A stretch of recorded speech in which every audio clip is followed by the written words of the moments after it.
Justin, let me kill that real quick. It's always great to start a new new something, which is our Tuesday episodes. This is our first official Tuesday episode where it's not the election night coverage, right? Because that was technically our first uh, Tuesday night episode. But that was kind of forced. But we've been looking to move to Tuesdays for a little while now, and we're back on Tuesdays, or we're officially on Tuesdays. Uh, and I botched the intro. I just need to take the time to actually record an official intro, so I'm not just making funny faces while the intro music is playing until it's time for me to kick off my verbiage. So, big week. Like there's so much going on right now between like election news, what's going on with Trump, him firing people, him making deals with the UAE. The ACA is in the news, and not conceding, and election updates, and blah blah blah. Like it's a lot. It's a lot happening. But it seems like every time we have an episode, it's a lot happen. Uh, and so basically, we're going to try to cover as much as we can here by going through. CG may be joining us here momentarily. For those of you watching on video, my bad for the scruffy face, but I didn't get my shave in on Sunday. So the big news is about ACA, the Affordable Care Act, or as the Republicans deemed it, Obamacare, which, if you go back to that time period, that was a strategic move because those who are not quote unquote fans or supporters of Obama would instantly not like the plan, right? So it was a marketing thing that they did, and it's kind of worked because a lot of people have just dismissed Obamacare as bad without actually knowing what it is at the core level, right? Beyond like an individual mandate. That was one of the core things that everybody would bring up, which, you know, we can cover kind of what ACA is and why the individual mandate was there and those sort of things. Um, but there's a ton of content out there about it that you can get lost in the weeds, and if you're catching the wrong source, they're going to lead you down a certain way and tell you about all the bad things that it is and all that sort of stuff. But I figured it would be good to just review some of the things that make people generally on the left uh, say we need to save the ACA. That gives them the idea of anybody trying to remove it is trying to remove these certain protections, right? So the individual mandate is already gone. That was basically a $1,500 penalty if you didn't have insurance within the calendar year. And I think it may have been if you didn't have it for a certain percentage of the year, but I don't remember specifically because I didn't necessarily have to pay it because I had insurance at the time. But I do know people who had to pay it. Uh, some people who, a friend, family member actually, um, had to pay it, had just come home from prison and was trying to get his life back together, trying to get things in play, and he had to pay a $1,500 tax for not having insurance. Like, I don't care how you slice it, that sucks. It wasn't, one of those situations where um, it was just like, oh yeah, I'll just get insurance at the job, right? It's difficult for people coming out of prison, especially for longer sentences, to get gainful employment, let alone employment that gives you an actual like solid healthcare plan, right? Because in America, which is interesting, when I talk to my I want to say foreign, but my people across borders outside of the U.S., uh, my people across the pond and whatnot, when you talk to certain people in different countries and when they hear that health insurance is tied to your job, it doesn't make sense. It doesn't compute to them, right? Because uh, for them in a lot of these places, especially those that have what people deem socialized healthcare, it's just a completely different world to them, right? One of a very, very well-known developer, he goes by DHH, but is David Heinemeier Hansen. He's from Denmark, I think, originally from Denmark. And he was back in Denmark recently, and he was just talking about how uh, different everything was with him going to the doctor to get a prescription refilled. Things like his prescription was available at all of the pharmacies in the area. He could just go to either one of them. There was no copay. His medicine cost the same, or actually was cheaper than if he had to pay a copay in the States. So copays are usually 10, 20, 25 bucks, something like that. And he said the entire cost of his medicine was cheaper than that. And so, things like that. I think he said, "Oh yeah, yeah, no paperwork." He walked in, and everything had already been scheduled and set up, and so he was good to go. And so he was comparing that to America and the system in America, and so those sort of things, unless you experience that sort of healthcare, then you don't know how odd the American system is. Things like not being able to sell insurance across state lines without having a physical location in that state, right? Those sort of things. So think of it like your car insurance. If you were trying to get car insurance from Geico, they have to have a physical location in your state in order for it to actually work, or in order for them to actually have uh, or offer insurance in that area. So in that case, uh, with ACA, it's one of those things where it there's just, I mean, excuse me, with insurance, not necessarily ACA, there's all these little issues that they kind of wrap this stuff in to make insurance, one, tied to your job and difficult to access and expensive, especially if you're trying to get it outside of that system. So CG just joined us. What's going on, CG? Just going over a little bit of the history of ACA and the news from today with what happened in the Supreme Court. Oh, wait, let's see. Hold up. CG looks like he's on his phone, and we have he's set on mute. We'll get him squared away here in a second. So with the ACA, these are some of the things, the protections that are in place. There we go. We got some audio now, All Chris. right. Yeah, so that was a little bit unexpected, right? I thought that they were going to, I think they figured that they would automatically just get their way and that it was going to automatically be repealed. And it does not look like that's the case. Absolutely, absolutely. And we're about to jump into that in a second, going over some of the details on the protections, and then we're going to jump into what the Supreme Court did today. So Right. some of the things with ACA, man, I've talked to people, and I don't know if you have as well, Chris, but I've talked to people who are staunchly against the ACA. And when you actually get them to explain why, beyond the individual mandate, which I think nobody wants to pay a tax Sure. like that. When you just ask them certain things like pre-existing conditions, they're like, oh, well, yeah. Like, I support pre-existing conditions. It's free preventative care. Well, yeah, that helps. Young adults get coverage until 25, or I guess 26 is when it cuts off. There's no lifetime and yearly dollar limits, right? So imagine if you Yep. have insurance and you get cancer and it's a 4-year fight.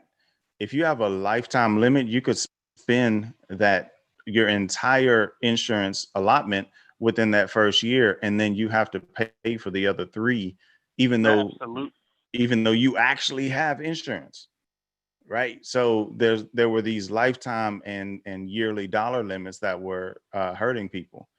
And then also, like, women were getting paid, having to pay extra, right? Uh, there were the employer retaliation was one of them as well. It was supposed to protect your choice of doctors, but there's some They found, the insurance companies found a loophole around this, and doctors started exiting out and causing some issues there. And then also, health insurance companies, believe it or not, it may sound draconian, they were able to cancel your health insurance if you got sick. I mean, color me baffled. You pay for insurance, but you get sick and they're able to cancel your coverage, right? So these are some of the protections that were in there. There were other things like, better access to birth control methods and counseling and, breastfeeding equipment, things like that. So there were all these things that were wrapped up in it, but what people knew were the exchanges failed when they launched, terribly failed. And they paid, man, what was that, Chris? They paid what, 80 million to build the exchanges? Yeah, something like that. Something's ridiculous. Like it shouldn't have cost that much, like flat out. We would have done it for 79 million. They could have just called us. And then, the individual mandate, right? That's what people focused on. But if you really look at all these benefits, people really, truly want these benefits. They like these benefits. But because they've deemed it Obamacare, it's become partisan and people want to get rid of it. So fast forward, they have tried now, I think it's over 50 times to repeal Obamacare, and they can't do it. They failed each time. So now they've gone to the Supreme Court. I believe, Chris, this is the third time they've gone, right? I think this is number 3. It is the third time. And I can't, I think that's exactly why they keep losing this thing too, is I think they're trying to, I think they've gone in and they're trying to challenge the constitutional, governance or mandate as to whether or not it is constitutional. And I believe that's why they keep losing, is they're not targeting specific portions of it. I think they're just targeting the fact that they don't believe it's constitutional and it's giving them issues. And so I think that's exactly it. Is conservatives are hearing their argument, or the conservative justices are hearing their argument, and they're saying, well, what do you guys want? I mean, what do you want us to do? And whatever it is that they're wanting them to do, they're just not buying into it, because they're looking at it and they're saying, okay, well, basically you're agreeing with the overall premise that we should probably protect, things like pre-existing conditions and things like that. And in more or less way, they're saying you just don't like this because it's not your baby. Right. And so this is the thing that is crazy, because it was the creation of Republicans. This was a Republican healthcare plan that Obama ended up catching wind of and realizing what was going on. Mitt Romney had implemented it in his state. It was working well. And he said, let's try to make this national. And as soon as Obama started doing it, they were like, oh no, hate it, horrible, don't want it. And it's like, dude, like the partisanship is keeping America from true progress, like flat out. And not saying it's the left or the right, it's both of them. Partisanship is driving the wedge to keep us from progressing as a nation. It is. And I think, realistically, as long as we're allowing things like insurance companies to, have such a say in what gets passed legislation wise, what gets passed in things like, how people apply for credit. I mean, it's infiltrated every single portion of individuals' lives to where you can't avoid it any longer. And they're basically saying, well, you know what? They don't want you to have this. The right doesn't want you to have this. The left doesn't want you to have this. Well, okay, that may be true, but what's the alternative? Well, I tell you what, let's repeal Obamacare and we'll give you the alternative. So you have no alternative, right? Right. That's the thing. If you're going to propose something and you're going to deem it as, and take it all the way to the Supreme Court to fight it, and you better put something forward. Yep. Absolutely. And that was the whole thing. They said from the time that it passed that they were going to repeal it. They've tried over and over and over, and then they get the House, the Senate, and the president, and they could not pass anything. They couldn't come to an agreement because all they were at that point on this issue were obstructionists. They were just trying to obstruct this and get it removed. They had no plan, and they still don't. That's why Trump keeps saying, "I have a beautiful plan. We're going to implement it as soon as the Supreme Court removes Obamacare." Right. So what happened today, where they actually went up there and they tried to get the entire law thrown out and tried to make the entire law unconstitutional based on one specific piece of the law. And because of that one specific piece, they had already ruled the individual mandate unconstitutional in 2017, because essentially it's a tax, right? It's a tax, and the way that it was implemented, you can't do that, all that sort of stuff, right? And so what Kavanaugh actually said was, it does seem fairly clear that the proper remedy would be to sever the mandate and leave the rest of the law in place. And so Roberts basically backed that as well. And he followed up with saying, he said, "Here, Congress left the rest of the law intact. That seems to be compelling evidence."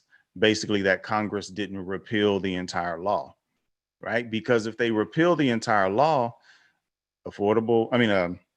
pre-existing conditions are gone. Like, it's gone. Health insurance companies can choose to do whatever they want to do. Just like whenever Obama said you can keep your doctor. Nothing in ACA made, keep your plan. Nothing in ACA made health insurance companies remove people. They chose to change their plans and kick people off their old plans and do that sort of thing, right? ACA took the heat. It is what it is. It's politics. But same concept here. If you remove the pre-existing conditions, insurance companies can immediately start denying people who have pre-existing conditions. And so this one was like flat out for the pre-existing part. I was instantly a supporter of the ACA. And the reason being is we had, my wife had a surgery, heart murmur, when she was working at a school district. She left the school district, ended up going to work running a daycare facility, went back to the school district after a year, and they wouldn't give us insurance. Why? Because she had a pre-existing condition that they knew about, because they fixed it 2 years before that. Like, where on earth does that make sense? You had an issue, it was fixed, but now under your insurance, same company, but now we're going to deny you because of this thing we know that happened 2 years ago. And but I'll tell you one of the things, especially in regards to the opposition of it. I mean, look, nobody wants to pay more for insurance, right? Nobody wants to pay a mandate or anything like that. I get it, right? You don't want the government involved in every single facet of your life. Cool, no problem. But the rural communities that are against this, and there are a lot of them, are already getting a ton of social services by way of food supplementation, Social Security, those type of things. They're more likely to have underlying conditions just because of the lifestyle that they live. And when you look at the communities that oppose it, I mean, we can use the baseline of Refugio as a prime example, okay? Let's just take the way they vote. They vote heavily Republican, which means that they're probably opposed to the ACH. Cool. Get it. Well, what happens when someone gets sick? What's the form of insurance supplementation in places like that for people to come together and say, hey, we want to offset some of the costs? What is it, John? Socialism. Fundraiser. Bring everybody together, put your money in, and let's supplement this. Well, yeah, no, absolutely. And actually, that's happening this weekend too. It absolutely is happening this weekend, and it's a shame that it's happening this weekend. You know, and that's a whole nother subject that we can dive into. But you know, point being is that it's a very real thing, and these people are conditioned to vote either against their own interests or just not hear it altogether because of the name. And there's even been studies done where folks have said, hey, what do you think about Obamacare? Man, I absolutely hate it. It sucks. Why? Well, I don't know. It's just because it's Obamacare. Well, what do you think about the ACH, where it's, you know, they love it. It's the difference in the name is all. Yes, that's what I was saying up front. It was a marketing thing that Republicans deemed it Obamacare. You ask, literally, there's videos of people doing that. What do you think about the ACA? Oh, it's great. I think it's awesome. What do you think about Obamacare? Oh, get rid of it. Repeal it. What? They're the same thing.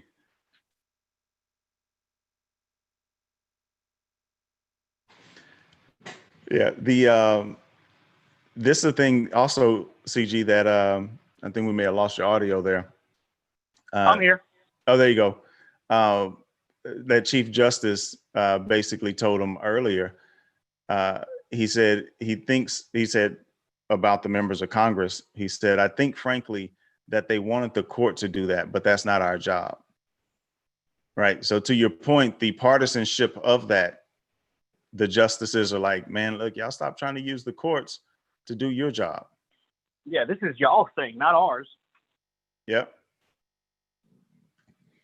Yep. So it's always been interesting, the entire debate around the ACA. They said it was going to tank businesses, because there was also a rule that if you have over 65 employees, I think it is, you had to offer insurance. Maybe it was 50, something like that. And it looks like the number of times they tried to repeal it is 70. So they're at 70 times trying to repeal it. I believe those companies are still getting tax credits for it, if I'm not mistaken. And yeah, that's the thing. Like, I think the way that they were doing it was, instead of saying, okay, you know what, you want us to offer insurance? Well, guess what? Instead of letting everyone work 40 hours a week, we'll let them work 32.8, which I think is the cutoff for you to not be a full-time employee, right? So they were counteracting that. Right. Which, you know, that's a whole nother issue. I mean, when you look to places like Europe, where, you know, they have nationalized social services, I mean, the individuals that are complaining, especially in the upper tier classes, that, well, we shouldn't have socialized healthcare, they aren't the ones using it. They can afford to go to top tier doctors. They're not going to community health clinics that everyone else is going to. They have their own physicians that they go to. It's completely different for folks like that versus here, where in 1943, you know, right after World War II, insurance became tied to employment. And that's a whole nother backstory if you want to look it up. But I mean, at what point do we just not make it affordable to where folks are able to afford it? And that's where the argument for having a single payer system comes in. Yeah. And that's the thing that I've found interesting, were the people that were largely debating this issue. As you say, they had coverage. They weren't impacted by it at all. A lot of people, you know, complain their insurance skyrocketed. My insurance was affordable and then it wasn't. And, you know, it's like, I don't doubt that there are some people who have seen increases. At the time, I didn't see any. At over 5 years, I saw $50 total increase. And so, you know, it's one of those things that people are going to argue because it is the opposition. And that is what it is, which is what we're seeing right now with what's going on with the transition to Biden's presidency. Right. So 4 years ago, to make this segue here, 4 years ago, we saw a president who, I guess the Monday after or so, or a few days after that Tuesday, sat down with Trump and talked about we're going to work through this transition and we're going to get these things going. Now, mind you, he had done his 8. Obama was on his way out. So there was no fight for him. It was Hillary who lost, and she conceded the night of. They had some states, Hillary lost by what, like 20,000 in like Wisconsin, I think it was. Like it Yep, was almost the same state. yeah, it was in some places it was almost as close then as it is now, but just in the reverse for Trump. And the whole concept of the left not let go in the election and having a problem with, conceding and all this as a monolith, you could say, not necessarily everybody, but um, they just wouldn't let go of the loss. Now you're seeing this exact same thing on the right? So the table has turned, right? Now Trump lost, Trump is gone or going to be. And so now the right is literally out there calling for violence. Like it's ridiculous. It's, you know, they're trying to basically go through this quote unquote, as was trending, this coup route. And, Republicans are starting to distance themselves. And I thought they would actually distance themselves earlier in the process. But I think they were trying to get this scenario where Trump's gone, but they maintain their seats. And largely they have, although we have the Georgia runoff in January, which could decide the Senate for them. But It's going to decide the Senate. I was yeah, looking at I was looking at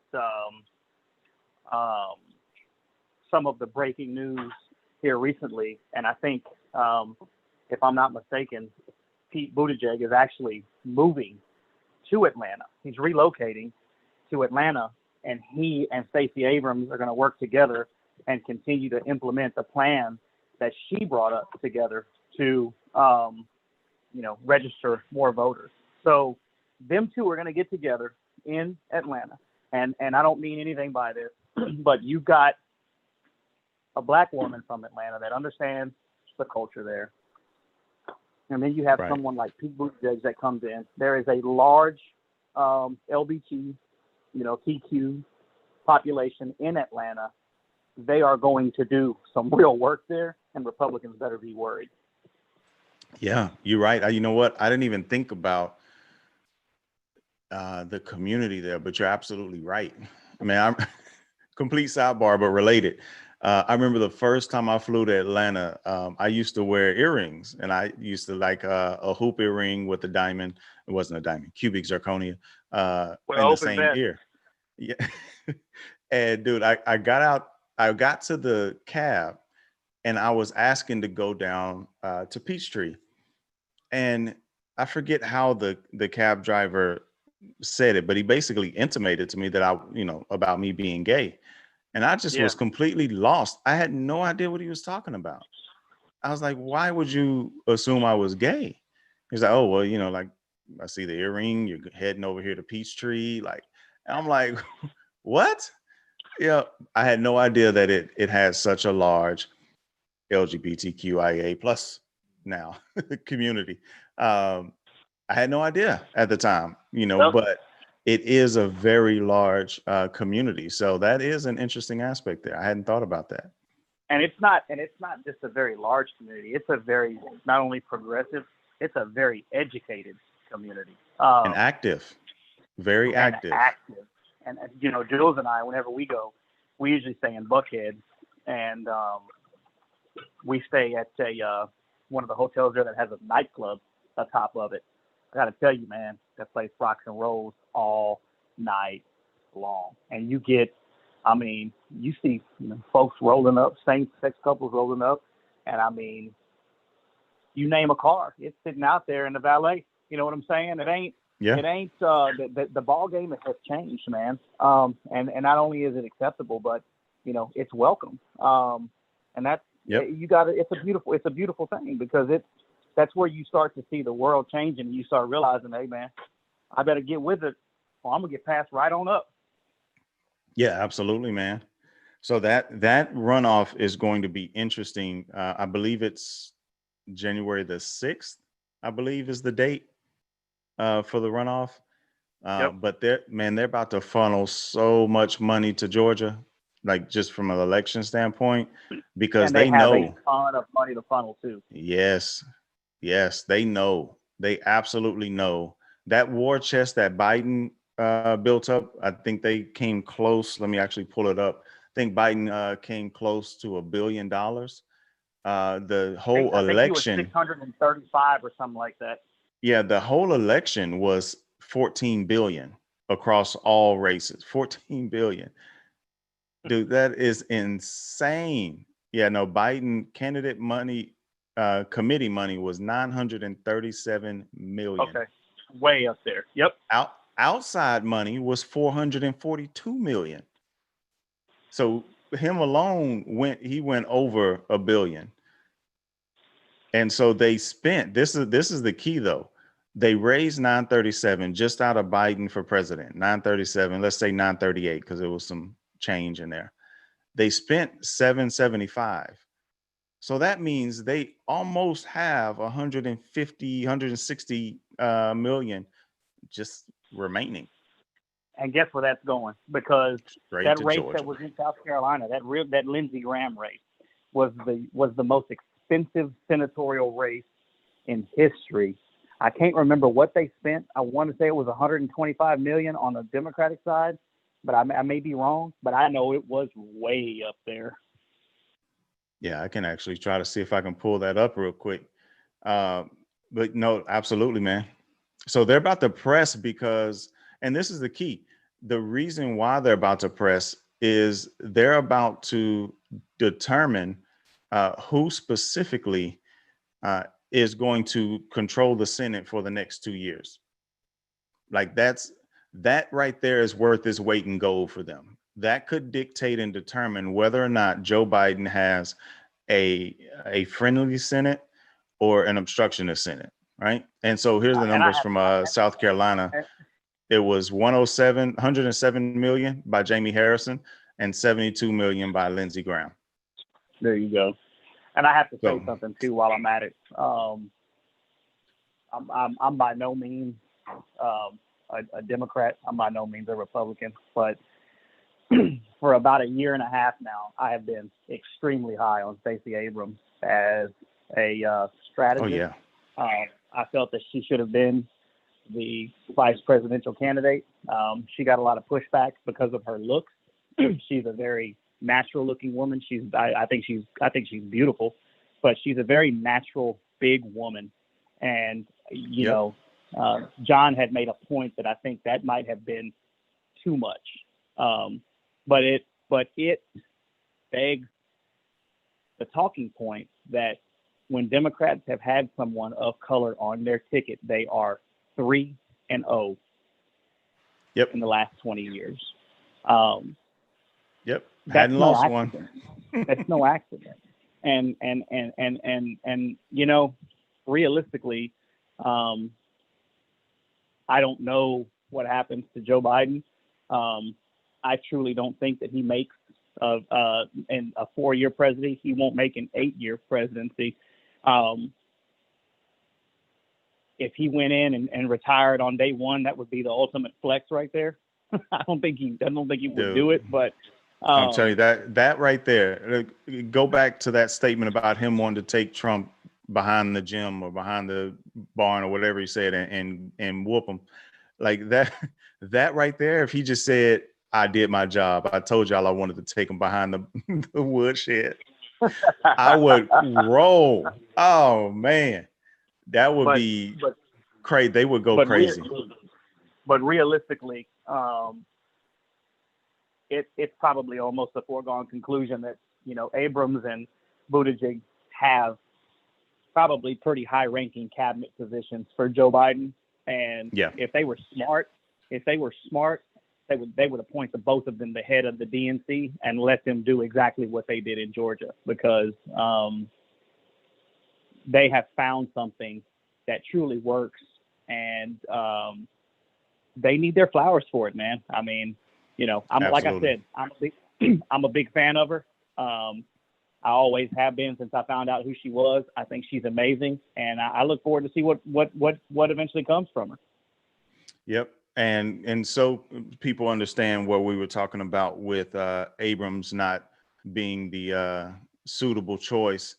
It had nothing to do with who I thought she was or what she represented. I agree with Chris. I think she's a beautiful woman. You know, she's a typical black woman that you would see in the South. You know, No doubt. nothing abnormal there, right? And I but bet she makes some. I bet she makes some really good tea too.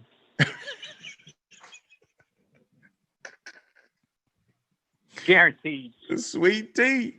But the problem is, so here's the thing that people miss about politics, right?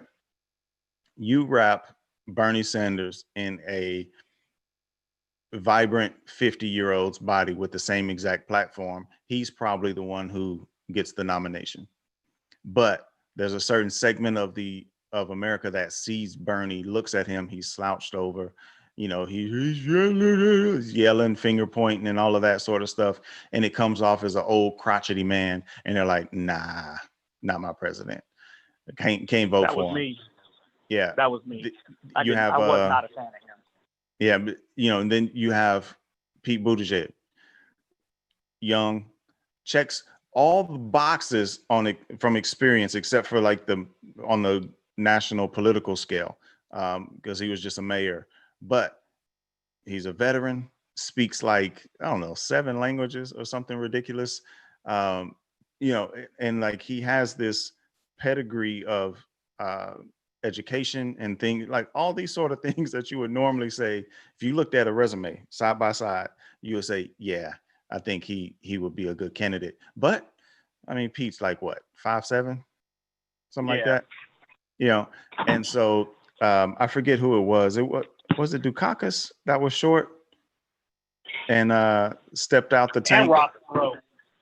Yeah, and so like I think it may have been Dukakis, but he had a good campaign running, and then he decided to step out of a tank for some campaign event, and they saw like this little bitty guy, you know, quote unquote, standing next to a tank, and was like, nah, we want the big strong guy, right? Like that's like America is so fickle that we're not even focused on policy. We want to find somebody that looks the part. We need central casting, right? Has to be central casting.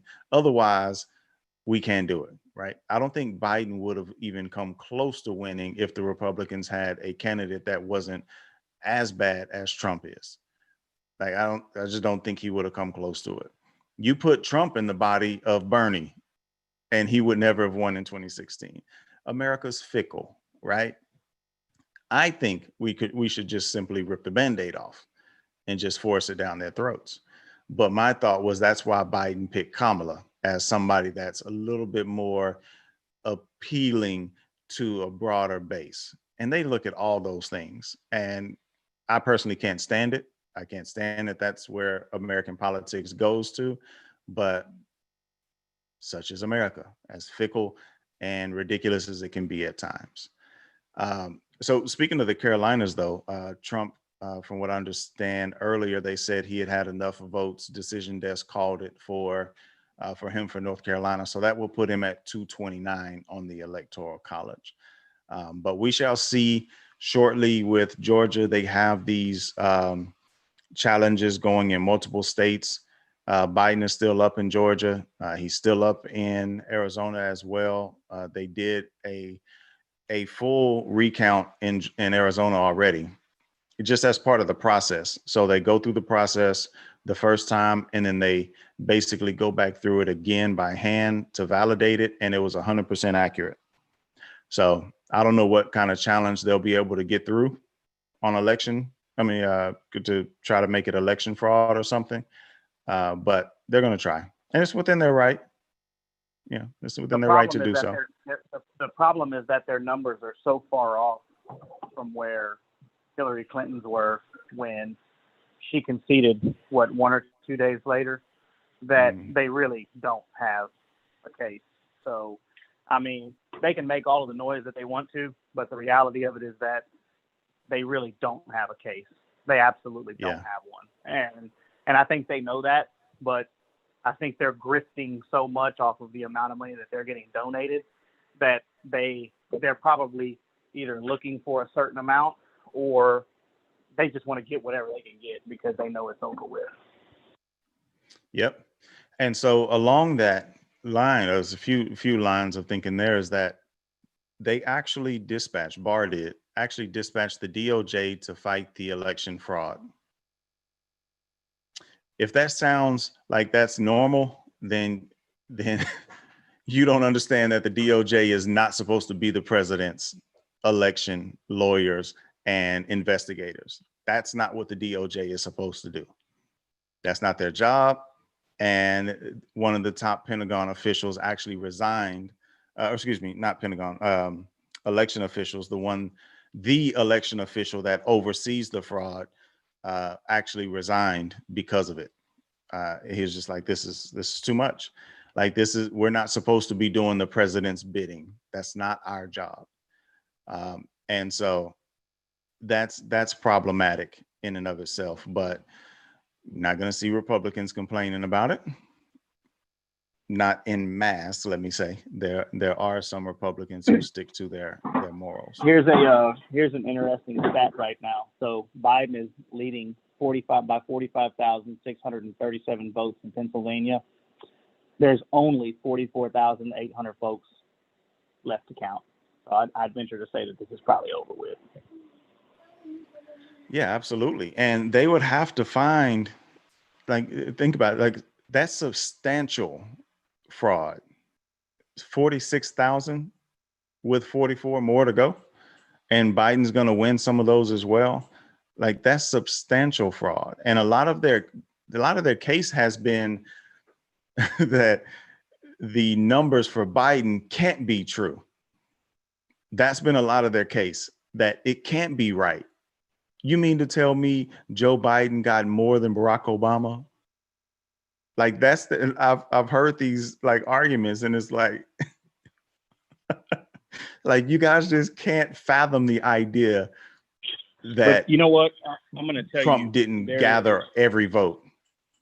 There is, and the problem is that there's real concerns going on in the background of this whole thing, because for an individual that gave billions of dollars to the military, if you look at the Pentagon right now, this is what's happened in the last 4 days.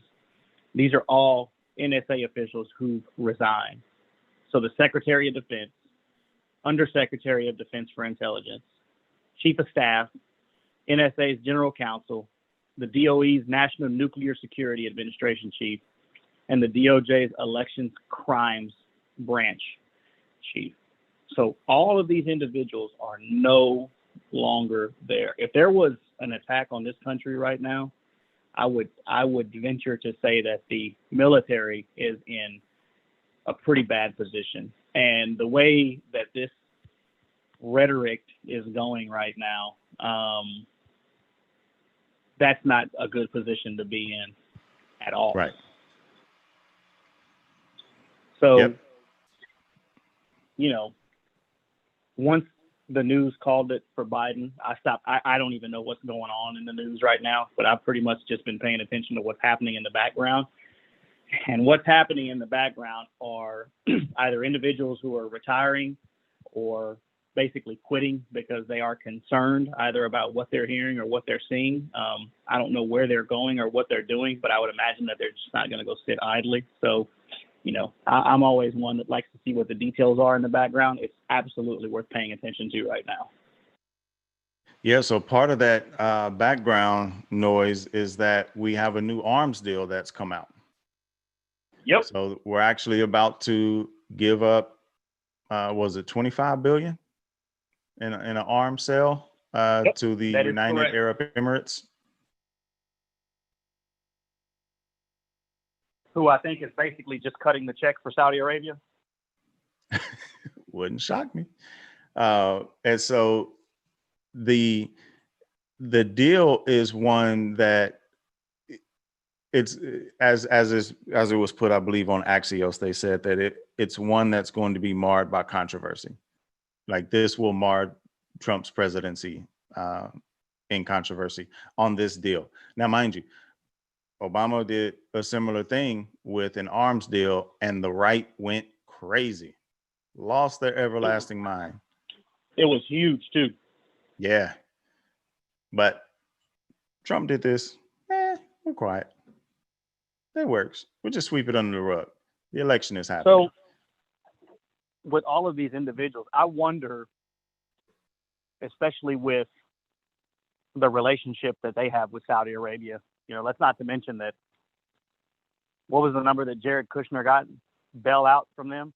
500 million or something like that, if I'm not mistaken. Yeah, something like that. For his 666 property or something like that. 5 or 800 million, something. It was, I know it was up there close to a billion.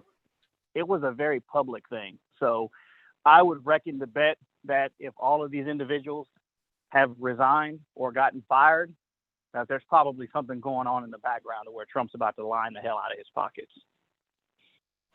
Yeah, and he's already talking about forming, his committee to be able to keep grifting off of people up until 2024. Like they found a grift that people are. We were talking about that cat Terrence Williams. Black dude always has the huge MAGA hat on whenever he's talking side by side with videos. And you can tell he can't go to the black barbershop no more because his fade is atrocious. Yeah, man. Him and the South Carolina DA. And he gave $1,000 to Trump on Wednesday. He posted the receipt and everything on Twitter, Wednesday or Thursday, and was like, I'm going tomorrow to buy a brand new suit for his inauguration in January, and this sort of thing. People are literally giving money to Trump's legal defense fund when Trump has, I think in the last episode, I think we came up with 40 or something $million in the RNC between the election, the campaign, and the PACs and all that. You mean to tell me you can't fight this with $40 to $50 million and for a week or two?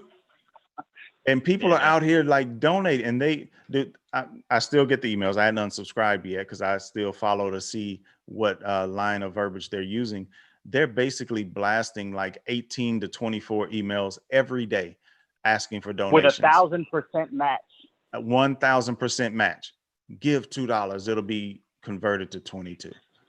I have never seen that in my life in anything. 1,000%, bro. That is you can't even 1,000%. Yep.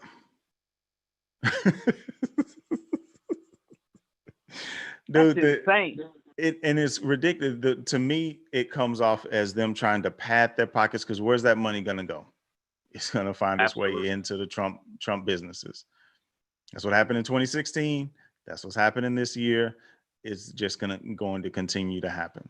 And so with this UAE deal, this is actually the intended sale of 50 F-35 jets to the oil-rich Gulf nation, is the way CNN put this. And so it's an informal notice to Congress at this point. The sale is estimated at $10 billion, according to two Democratic congressional aides. The sale is the advanced fighter jets to the UAE was reportedly on the fast track by the Trump administration as it worked to establish diplomatic relations between UAE and Israel. So this is that Israel play, which I bet they were trying to get this done before the election, because that whole Israel play, the right loves that Israel play. And so this sort of thing, if you recall, all of the quote unquote entanglements with Trump and his money on foreign soil, with Turkey and all these sort of things this, I think this does line up for him setting himself up post-election. I think it really does. And I've been wondering how he's going to handle this transition period. Is he going to sit back, or is he going to make moves?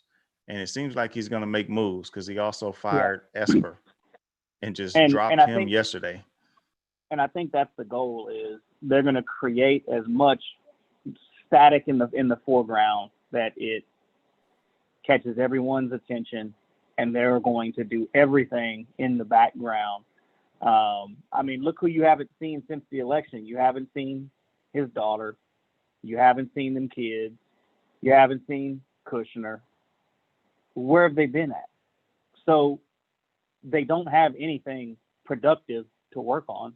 You know, there was a period of time where you couldn't get them off of news, and now they can't be found. So my guess Right. is my guess is that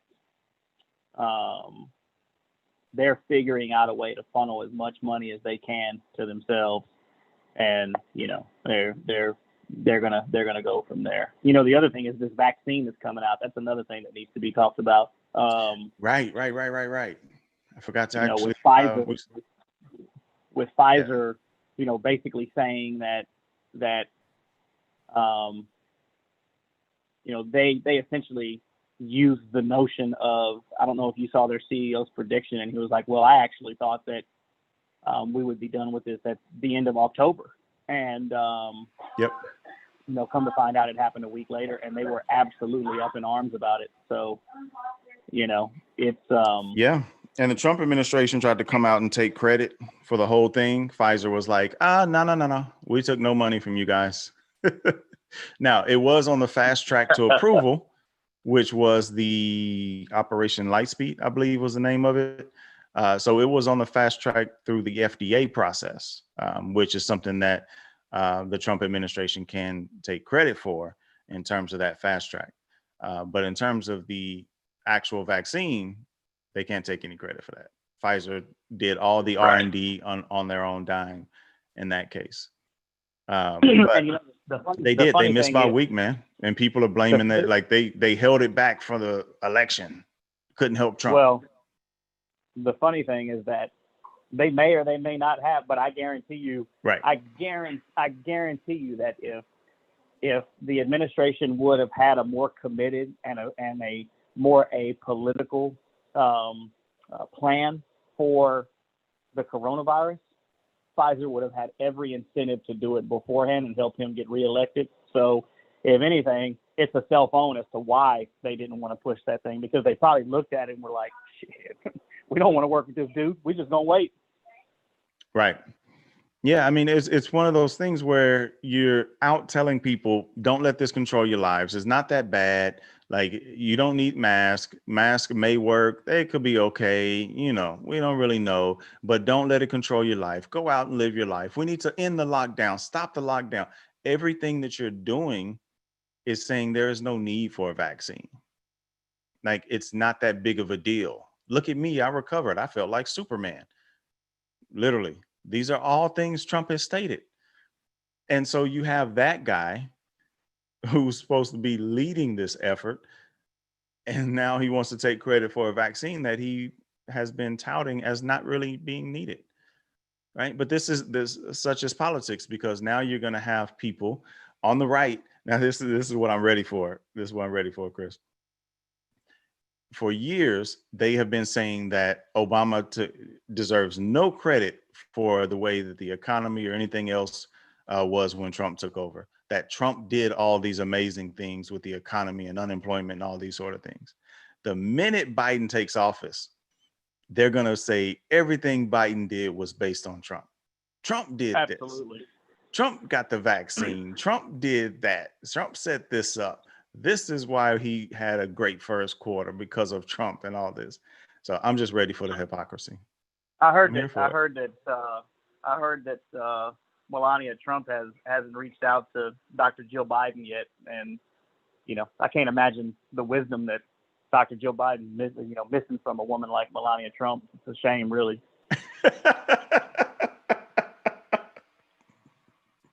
Dude, I don't even know where this video and why it surfaced, but there was a video of Melania talking about, I thought it was a spoof, but she was saying, I don't know why. I saw this video. It upset me.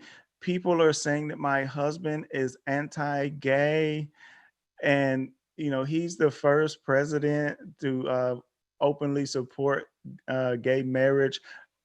entering the office and all the, and so of course they started splicing these clips together of Trump saying, "Oh, I'm Oh against gay man, it's marriage. amazing. I'm against gay marriage. I'm against gay marriage." It's like all of these clips of him saying, "I'm against gay marriage." Oh my goodness, she's a terrible spokesperson. I don't know He what plays the the game well, but I don't know what the over under is on her divorcing him, but I would guarantee you that when they get out, it's probably 99 times out of 100. you know what? I thought that too, but then I was listening to her friend, the one that had the audio recording of her, and she was saying, "Man, people think that she's there as a victim, and they're saying that, like she's like, no, she is in on this. Like she's in it, and like she's not a Really? in it. Yeah, like she's not an innocent bystander. Like she's helping craft this stuff. All right, I mean, and so that's not I don't a know. surprise. Remember how she went on The View and pushed that birther narrative? Yeah, she did that. She's been coming out like this, like I said, with the anti-gay stuff. Like she's coming out lying about Trump not being anti-gay or anti-gay marriage at least. Like she's been out in front of these things that she didn't have to be, right? Yep, The you're right. whole thing on the border when she wore the jacket that said, what did it say? I don't care, do you, or something Yep. like that, right? Like I don't she's really been, care. Do you? yeah, like she's been on this stuff. It's just she's in the background and she doesn't come out and say it as much as he does. But but then I'll give you this on the flip side. She did sure up that prenup before she came to the White House too. Oh, absolutely. That's why she didn't go to the White House immediately. And that's why she stayed at Trump Tower with Barron, because she was ensuring that Barron was set and, solidified in the prenup or in whatever. She was also having an affair with that security guard on the downstairs too. That was documented. What? Did I miss that? Nope. Breaking news for Legit. me. Legit. What? Yeah, I didn't even hear about that one. But yeah, it would be interesting. I can't say one way or another, but I can tell you this: there's not a lot of love that's being shown in that marriage.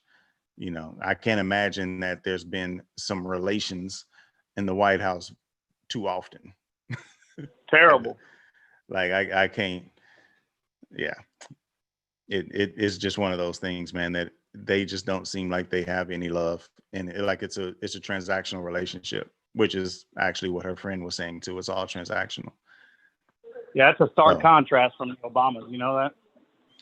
Man, completely. You can hate them all you want to, but they have a very real relationship. Yeah, absolutely. From them, flirting and playing openly in public and dancing and looking each other out, like man, this is the crazy part, right? Like you can disagree on policy and you can say, I don't think this particular policy was something that I liked about what Obama did, but people hate the dude as a person. It's like, dude, like if you measure that guy against some of these other presidents, especially Trump, like it's night and day, dude. Like he wrote his own speeches, all this, like, it's just weird. It's weird the way people get so partisan, and I get it. I used to be the same way, but it's just weird to see. Not that you got to accept everything the dude did, because it wasn't all good. You're not going to see a whole bunch of people running around with Joe Biden flags and hats and shirts, right? And that them days are gone. You know what I mean? They're over with. But that part that goes to show you the cultish side of politics that folks bought in, and they believed that he was truly speaking their language and didn't realize that they were being used as political pawns. 67 million people.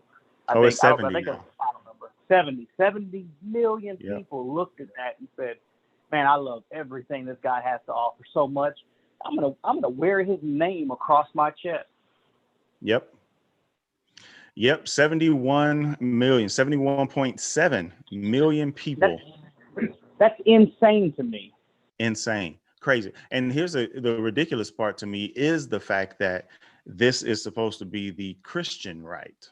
It's the Christian right who's draping themselves in Trump. And it's like that whole, man, we don't have time. We're at the end of the show, but the whole thing with like Paula White and all that, with all this prayer and the angels, like all of that sort of stuff is just like so disappointing to me to see Christians just bend over backwards for their will, not God's will, their will be done. And in turn, it basically turns out they're fighting for Trump's will be done. It's crazy, bro. Anyway, man, we're at the hour, man. Great talk, man. This is the Political Free Agents. We do this thing twice a week, Tuesdays, 7 p.m. to 8. Catch us on Sundays, also from 2 to 3 p.m. Hit us up at Political Free Agents, at PFA Podcast.com. Hey, I have one party message. Outro. At PFA Podcast on Instagram, Twitter, and Facebook, and hit us at politicalfreeagents.com. Go ahead, CG. So, real quick, folks, we're nearing the holidays right now. Thanksgiving's coming up. Christmas is coming up. I have a request for everyone, and I don't even think it's a request. I think that if you truly do live any type of Christian-led lifestyle and you live it and you don't just read it, if you have the means to help someone have a Thanksgiving dinner, put a turkey on the table, put a ham on the table, if you have the means to help someone put gifts under the tree, I can tell you that whatever it costs you monetarily, you will get those blessings back tenfold. It's something that I fully believe in, something that John fully believes in. We believe that it's our duty. We do it every year, and we do not seek credit for it. I would ask that you do the exact same thing. And when you go home and you look yourself in the mirror at night, you can look at yourself in peace and say, I absolutely did that, man. But think long and hard about that, because it's been a tough year, and you can truly, truly make someone or some families positive momentum going into 2021. I think it would be a good practice for everyone to do. And if you can do it, it's your obligation to do so. Absolutely, man. Great way to end the show. And just remember that this pandemic is still going on. There's still jobs numbers. There's still unemployment numbers rising. Like, things are still happening in people's lives. And I definitely appreciate that closing thought, CG. That's a perfect way to end it. We're the Political Free Agents. Help somebody out. We're out.